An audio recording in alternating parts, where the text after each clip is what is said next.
हमारे सभी प्यारे दर्शकों को मेरा यानी मनीष की तरफ से नमस्कार और आपका स्वागत है ब्रिगेड तरुण मैदान साहब का। बिल्कुल। तो सर एक और मुद्दा हम अपने दर्शकों से शेयर करें आज। जी जी जी, बताएं मनीष। सर आज का मुद्दा ना लोकल पब्लिक से बहुत जुड़ा हुआ है, क्योंकि हर बंदा आजकल एक आशियाने की तलाश में रहता है और हमारा आज का मुद्दा है लैंड रिकॉर्ड्स एंड अपडेशन। बिल्कुल, very very important. Very important. मतलब 2010 परिवार में एक बंदा तो आपको इफेक्टेड मिल ही जाएगा। बिल्कुल सर। और जैसा कि आजकल स्कैम वगैरह हो रहे हैं, बहुत बहुत ज्यादा, हो सकता है हमारा मुद्दा उनको इस चीज से बचाने में सहायता भी करे। मैंने कहा ना कि बहुत सारे लोग ऑलरेडी इस चक्कर में फंसे हुए हैं और ये अवॉइडेबल लॉस ऑफ मनी है और कोर्ट केसेस और लिटिगेशन है, उनके ऊपर भी आपका ये जो है इतना लोड नहीं पड़ेगा अगर ये चीजें सही तरीके से चलती रहे। तो सर सबसे पहले अपना मुद्दा दर्शकों को समझाएं। हाँ बिल्कुल बिल्कुल, हमारा मुद्दा ये कि कई लोग जो है ना ऐसी गलत लैंड डील में फंस जाते हैं। जी सर। अब वो क्या क्या टाइप की लैंड डील्स है अभी हम उसको आगे आपको समझा देंगे। तो लेकिन आदमी को मालूम नहीं होता है, जानकारी पूरी नहीं होती है या रिकॉर्ड सही नहीं मिल पाता है उसको। बिल्कुल सर। तो वो गलत डील में फंस जाता है और एक बार फंस गया पैसा तो आप भूल जाओ, वापस मिलेगा। कोर्ट कचहरी के चक्कर आपके सालों साल और चलते रहेंगे। जी सर। ये कहना आसान लगता है कि आई सी यू इन कोर्ट, लेकिन कोर्ट के पास भी इतने मसले हैं कि वो कितने निपटाएं आप और कितने टाइम फ्रेम में निपटाएं। कितने टाइम फ्रेम में निपटाएं। अगर किसी का ब्याज का पैसा लगा तो मर जाएगा।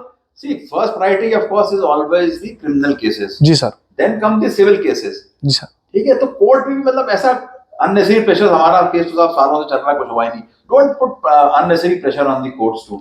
तो ये गलत लैंड डील्स जो सेल्स हो रही हैं, ये कुछ लोग अपने प्रॉफिट या बेनिफिट के लिए ये काम कर देते हैं, इनसे हमें बचना है।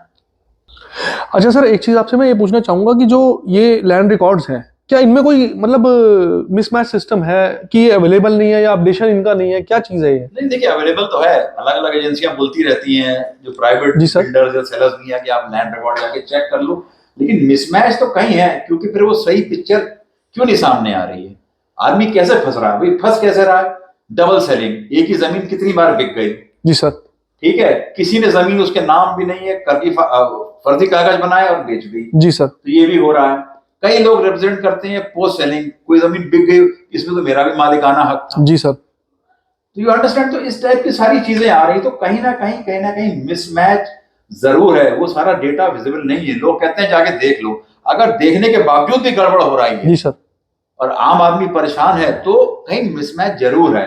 अब मिसमैच क्या है, जैसे कि आप कह रहे थे कि मानिए, मतलब मैं तो ये सुझाव दूंगा, मानिए किसी ने किसी जमीन के ऊपर कोई केस फाइल किया है। जी सर। आजकल इतनी ऑटोमेशन, इतनी आईटी हो गई है, बल्कि सारे कोर्ट्स भी कनेक्ट हो गए हैं। जी सर।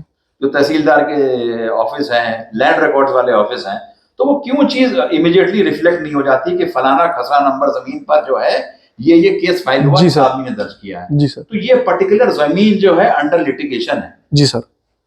तो अगर इस पे आपको डीलिंग कर रहा है तो अब क्या होगा, केस आज फाइल हुआ, वो साल 2 साल बाद आपको मालूम पड़ रहा है किसी ने केस फाइल हुआ, इसमें इस दौरान वो जमीन कई बार बिक गई। इवन मैं कई बार देखा भी है, लीगल एरर भी आ जाते हैं कहीं ना कहीं से। हाँ, कोई पैर रह गया, चेन में नहीं था। हाँ, अच्छा, उसका भी तरीका है। आप देखो कोर्ट में भी आप शादी करना चाहते हो तो वो नोटिस इशू करते हैं ना। जी सर। 3 महीने किसी को आपत्ति हो तो डाल सकता है। बिल्कुल। तो इस टाइप का नोटिस यहाँ भी इशू होना चाहिए। कहते हैं ना अंग्रेजी में इशूइंग द बैंक्स। जी सर। मतलब आपने वो नोटिस जारी कर दिया कि यार ये जमीन बिक रही है, फला खरीद रहा है। जी सर। तो अगर किसी को कोई आपत्ति है तो जाहिर करे, उस पीरियड निकल जाने के बाद फिर आपत्ति वैलिड नहीं होनी चाहिए। भैया तुम सो रहे थे क्या? बिल्कुल सर। अगर आपकी आपत्ति थी तो आपकी जमीन, अगर आप थे उसके लीगल है और आपने टाइम से क्यों नहीं दायर किया, तो you can not just wake up after 10 years और 15 ईयर्स, 20 साल बाद क्या कि हमारा भी इसमें मालिकाना हक था, अभी जमीन हमारे नाम भी करी जाए। ऐसा नहीं हो सकता। जी सर। जब सही टाइम फ्रेम और दिया, तो कई बार ये भी डाउट आता है क्या ये सिस्टम लोगों को सूट कर रहा है।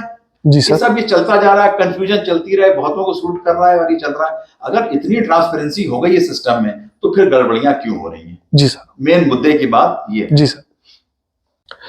सर ये लैंड वैंड की डील के मामले में घपलेबाजी तो बहुत है, तो आप इसमें क्या बोल सकते हैं कि इसमें क्या हो सकता है बेटरमेंट? भाई मैं तो कहूंगा जो आदमी बेच रहा है उसकी भी कुछ जिम्मेवारी होनी चाहिए और उसको आप एक सुझाव है, बाकी तो जो अथॉरिटीज है वो जाने कैसे इंप्लीमेंट करना है, कि जो बेच रहा है सेलर है उसको भी कंसर्न डिपार्टमेंट से एनओसी लेकर के आना चाहिए। जी सर। कि मैं ये जमीन बेचना चाहता हूँ। जी सर। अब आप कहोगे कंसर्न डिपार्टमेंट में बोझा पड़ गया, तो कुछ नॉमिनल फीस उसकी लगा दी जाए। जी सर। और ये एनओसी भी कुछ डेट तक वैलिड रहे, ये नहीं कि अनलिमिटेड है जी सर। तो 5 साल बाद भी उसी एनओसी पे जमीन बेच रहा है। जी सर। कोई 3 महीना 6 महीना जो भी टाइम फ्रेम। टाइम फ्रेम हो, ताकि जी सर। मतलब ताकि उसके ऊपर भी जब वो एनओसी, जब बायर के पास एनओसी दिखाएगा, इसमें भी फर्जी बड़ा हो सकता है, ऐसी बात नहीं है, जी सर। बहुत लोग बैठे हैं, लेकिन कहीं ना कहीं अंकुश है। देखिए आप इस देश में अंकुश ही ले आ सकते हो, बाकी आपकी अपनी अंतरात्मा, अगर आपको गड़बड़ करना है तो आप करोगे। Even sir I have seen that vehicle की एनओसी जो होती है लोन पास होने के बाद वो 6 महीने तक वैलिड होती है, उसके बाद वो नल हो जाती है। बिल्कुल। तो ऐसा कुछ सिस्टम आना चाहिए ना। बिल्कुल आना चाहिए कि मतलब आदमी जो है, जो बेच रहा है, भाई मैं बेच रहा हूँ, ये चीज मेरे नाम पे है। जी सर। आप थोड़ी हल्की फुल्की फीस लगा दो उसकी कि भाई चलो ठीक है, बिल्कुल सर। और इतने टाइम की उसी प्रकार जो सेलर है वो भी अर्जी दायर करे विभाग में कि भाई मैं ये जमीन फला से खरीदना चाह रहा हूँ। जी सर। और अगर रेवेन्यू डिपार्टमेंट को कहीं कुछ गड़बड़ लगता है तो वो बताएंगे भाई जमीन पे ये है, और ये सारे कोड किसी हमने पहले बता दिया। अगर इमीडिएटली फट से कुछ केस दायर हुआ और वो आपको दिखाई दे रहा है, जी सर, तो आपको डाउट है यार मैं जमीन लूं ना लूं। जी अब सर। जो सेलर है वो भी जो पैसा देता बयाने का, जी कुछ सर। फीस वो भी दे सरकार को। बिल्कुल sir. Rather than wasting lakhs of rupees, अगर वो 2-4-10 हज़ार दे भी जी देता सर। है कुछ एनओसी लेने के लिए, तो सरकार का भी इससे भला हो रहा है। जी सर। और उसने जो इनिशियल जो इंस्टॉलमेंट, इसको बयाना कहते हैं, अगर वो भी दिया है कि कुछ बयाना वो गवर्नमेंट ट्रेजरी में जमा कराया जाए, जी इस सर। तरीके के अगर रूल लाए जाए ना, तो इन सब चीजों में अंकुश लग जाएगा। तो इससे क्या होगा कि फर्जी जो बेनामी जमीन बिक रही है वो भी बंद हो जाएगी। जी सर। सरकार का भी फायदा होगा, और जमीन किस रेट में बिक रही है वो भी उनको दिखेगा सही, और जी सर। गवर्नमेंट का एक रेवेन्यू अर्निंग जो है इन सब चक्कर में वो भी चालू हो जी जाएगा। सर। जी सर। तो सारी पार्टियां जब इन सिंक हो जाएंगी तो ये चीजों पे एक अंकुश लग सकता है। जी सर। देखिए हिंदुस्तान में तोड़ निकालने वाले बहुत लोग बैठे हैं, कहीं ना कहीं तोड़ निकालते रहते हैं, बिल्कुल निकाल लेकिन लेंगे। मतलब लेकिन सब एजेंसियों का काम है कि अंकुश लगाना, इतना इजी ना हो जाए। जी सर, थोड़ा तो डर हो। हाँ, थोड़ा तो डर हो, कहीं ना कहीं अकाउंटेबिलिटी आ जाए। जी सर। और गवर्नमेंट डिपार्टमेंट की भी कहीं अकाउंटेबिलिटी आ जाएगी। लैंड रिकॉर्ड है, साहब हमने ये जो कसा नंबर चढ़ाया नहीं है, अब चढ़ाया नहीं तो आपकी गलती है, आपने जी क्यों सर। नहीं चढ़ाया, जब ये डिस्प्यूटेड लैंड है या इस पे ये केस आया है तो आप वो चढ़ाइए। जी सर। या एक ही जमीन जब देखिए, जब कोई परिवार बढ़ता है तो मानिए उसका खसरा नंबर 164 है, फिर वो बढ़ती है 5 लोगों में, खसरा नंबर 164A, 164B, 164C ऐसे होता है। जी सर। अब जो 164A वाला है उसने पांचों की पांचों बेच दी, और जो खरीदने वाले को मालूम नहीं, उसने देखा 164, तो रेवेन्यू डिपार्टमेंट क्या कर रहा था? जी सर। आप बात समझ रहे हैं ना? बिल्कुल समझ रहा हूं तो सर। इस टाइप की परिस्थितियों से बहुत लोगों का जो सामना पड़ता रहता है कि जी सर। मेरे नाम पे जमीन नहीं भी है, मैंने 164 दिखाया, मेरे बाप दादा की जमीन थी, लेकिन वो 5 परिवारों में जी बढ़ सर। गई, लेकिन मैंने उठा के सारी बेच दी। वो तो बेच के चलता बना, हाँ, और जिसने हाँ। बेचारा ने खरीदी वो फंस गया। वो फंस गया, जी और जब सर। वो अपनी बाउंड्री खिंचवाने आएगा उसके ऊपर, तो ये जी सर। 4 लोग और खड़े हो जाएंगे, भैया ये तो बाकी तो हमारी जमीन है। बिल्कुल सर। तो मतलब कंफ्यूजन बहुत ज्यादा है, बहुत ज्यादा है। इतनी ट्रांसपेरेंसी होने के बाद भी, तो we need to improve our system. अच्छा सर, मैंने ये भी देखा कई बार कृषि जमीन यानी कि एग्रीकल्चर लैंड पे भी कंस्ट्रक्शन हो जाती है, और उस केस में बहुत लोग फंस जाते हैं। मतलब प्लॉटिंग चालू कर देते हैं। बिल्कुल सर, कॉलोनियां काटनी शुरू कर देते हैं। कॉलोनियां, फार्म हाउस देखो आप, कटनी शुरू नहीं करते, कट रही हैं। कट रही है, लोगों ने ले भी लिए, बिक भी गए, क्या होगा? एस्टेब्लिशमेंट भी हो चुका है। यस, फार्म हाउसेस बनाना, बिल्कुल। जिसको बोलते हैं ना लोकल यूपी की भाषा में कि ये एरिया दुबई का है, तो हाँ। सरकारी जमीन है, हाँ हाँ। नदी के किनारे है, वहां फार्म हाउस बना दी है। जी सर। एक बड़ा अच्छा पॉइंट आपने उठाया है मनीष जी। देखिए इसमें भी बड़ा कहीं अंकुश लगाना जरूरी है। पहली बात तो जब ये कॉलोनियां कट रही होती हैं, जो उस एरिया के इंस्पेक्टर्स वगैरह हैं, मैं पुलिस की बात नहीं कर रहा हूँ, जो रेवेन्यू लैंड रिकॉर्ड जी सर। क्या वो इन चीजों पे ध्यान नहीं देते हैं? कितना आजकल तो जमीन जो है सड़कों में बिकती है, आप देखो पैम्फलेट लेके बिल्कुल लोग खड़े रहते हैं। मतलब बिल्कुल बेचती है जमीन। जी सर। भूमि हमारी माँ है, हम तो ये कहते हैं।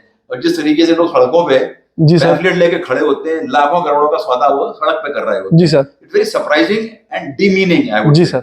इन लोगों को देखना चाहिए, जो कंसर्न ऑफिशियल्स हैं, भाई कौन क्या बिक रहा है, इतना एडवर्टीजमेंट, इतना इश्तिहार लगा हुआ है, बैनर, पोस्टर, अखबार में, रेडियो में, फलाना, कॉल भी आते हैं आपको मोबाइल। हाँ, इवन स्पैन ऑफ नाइट तो जमीन नहीं बिक सकती, इसीलिए टाइम चाहिए होता है। और ओवरनाइट नहीं बनती है कॉल। ना ना ना। तो इनकी निगाह से कैसे बढ़ जाता है? जी सर। चलिए मानिए अगर सब कुछ सही भी है, ठीक है ना, तो मतलब क्या इस एग्रीकल्चर लैंड का यूज कन्वर्ट हुआ है? जी सर। For residential purposes? जी सर। या वो सिटी लिमिट्स में आया है? अभी भी आप देखो कई जगह विलेज गांव बसे कैसे उसको बेच रहे हैं। हाँ जी। उसका सीवेज, बिजली कैसे आएगा, क्या मतलब विलेजेस के लिए कुछ अलग कानून है, और जो सिटी लिमिट्स में लैंड है उसके लिए कुछ अलग कानून है। तो ये सारी चीजें निगलेक्ट कैसे हो जाती हैं? किसने इनको परमिशन दी? अच्छा, कई बार आप इनसे बात भी करो, साहब हमारा फलाना वो केस रजिस्टर है, आप जाके ऑनलाइन देख लीजिए। अब जी मैं सर। तो मतलब कहीं ये बोलना चाहूंगा कि आप उसको बोलते कि जाके तू पैसे मेरे बैंक से ले ले। जी जब सर। मैं डील करने आया हूँ, पैसे मैं दे रहा हूँ, तू मुझे सारे डॉक्यूमेंट दिखा। जी sir. They will not show you the documents. जी सर। तो ये सारे मुद्दे बड़े पेचीदा हैं और आई डोंट नो कि how to deal with this, but कुछ सुझाव हमने दिए हैं। तो ये सारे जैसे खासकर एग्रीकल्चर लैंड का जो कन्वर्जन वगैरह, ये सारी चीजें देखनी चाहिए और कहीं ना कहीं इसमें जो भी कंसर्न एजेंसियां हैं उसमें अपना उठाएं कदम और देखें कि ग्राहक का नुकसान ना हो। जी सर। जमीन बेचना कोई नुकसान नहीं है, आप अपने फायदे के लिए, कोई फ्री में जमीन तो देता नहीं है। बिल्कुल सर। कुछ या उसको बना रहा है, कुछ कर रहा है डेवलप, उसको बेच रहा है, बिल्कुल उसका अधिकार है करे। जी सर। लेकिन ना, earning money by the right means लोगों का बेवकूफ मत बनाओ। जी सर। और इतना बढ़िया भव्य राम मंदिर बना, हम तो कहते हैं राम राज्य दोबारा आ जाए। जी सर। ये तो एक कल्पना है इस देश में कि ऐसा आए और हम उस जी पर सर। काम करें और खास तौर पे कहते हैं कि आम आदमी का खून पसीने से कमाया पैसा व्यर्थ ना जाए। बिल्कुल व्यर्थ ना जाए।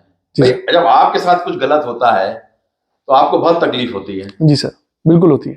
ठीक है नहीं? आप एक एलईडी लाइट भी खरीदते हो, उसको 20 बार चेक करा, ये कर भैया, उस पर लिख दे गारंटी वारंटी जी सर। भी दे दे। 200 रुपए की वो लाइट और 20 उसमें आप इवन सर कई टाइम तक बिल भी संभाल के रखते हैं। हाँ, उसमें आप 20 नुक्ता चीनी निकालते हो कि ये जी सर। तो यहाँ तो लाखों करोड़ों का सौदा हो रहा है। जी सर। तो this what I would like to say. चलिए सर, तो क्या कहते हैं, करें व्यूअर्स को अलविदा। Please keep watching and subscribing our channel and give us all your support. और कोई और अच्छे मुद्दे जैसा हमने बताया। और सर जाते जाते मैं ये भी कहना चाहूंगा व्यूअर्स को कि ऐसे कई मुद्दों में, जैसे हमने ये लैंड वाला आपसे डिस्कस किया, आप खुद को भी अपने आप को सजग रखें।